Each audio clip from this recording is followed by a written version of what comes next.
Vendredi 26 janvier 2024, mesdames et messieurs, bonjour et bienvenue à cette revue des titres des journaux parus et déjà parvenus à la rédaction de votre journal numérique Dabaro Télévision. Et comme d'habitude, on démarre par la manchette du quotidien Maison Dabaro. Le développement transfrontalier intégré, une priorité pour le mois et la coopération suisse. Le vendredi 19 janvier 2024, la troisième session du comité d'orientation stratégique du programme régional d'appui à la décentralisation financière et de la phase 2 du programme de coopération transfrontalière locale a eu lieu à Cotonou. Retrouvez à la page 2 de ce journal l'intégralité de l'information.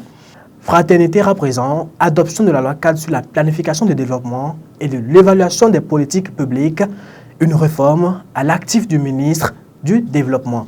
La boucle du PAG, bouclée chez Biochani.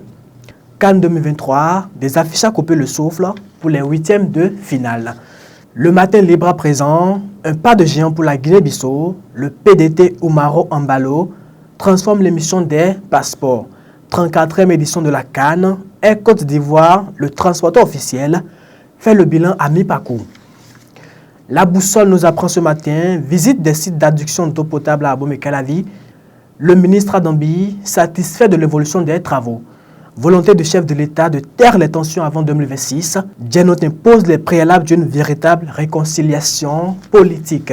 La première nous apprend ce matin, Assemblée nationale, la loi cadre sur la planification du développement et l'évaluation des politiques publiques adoptées. Justice, deux nouveaux magistrats installés à la Crayette.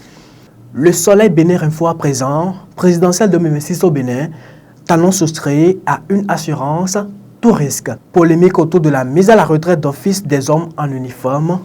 Les explications de Léandre Mbedi, il s'agit d'une pratique bien justifiée et légale. Le télégramme à présent, mise à la retraite forcée des forces de défense et de sécurité. Les explications du gouvernement, déjà une dizaine de victimes d'AVC dans le rang des FDS.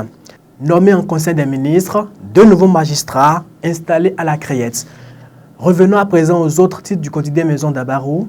Chantier d'adduction d'eau à Abomey-Calavi, le ministre Adambi touche du doigt la réalité. Les démocrates, défenseurs de la démocratie ou architectes de la division. Développement communautaire dans le Bogoué la Liborie, le bureau projet du pneu de Paraguay inauguré. Et ce sera tout pour cette revue des titres de ce dernier vendredi du mois de janvier. À la réalisation, c'était Suzanne Yaro. D'ici là, portez-vous bien.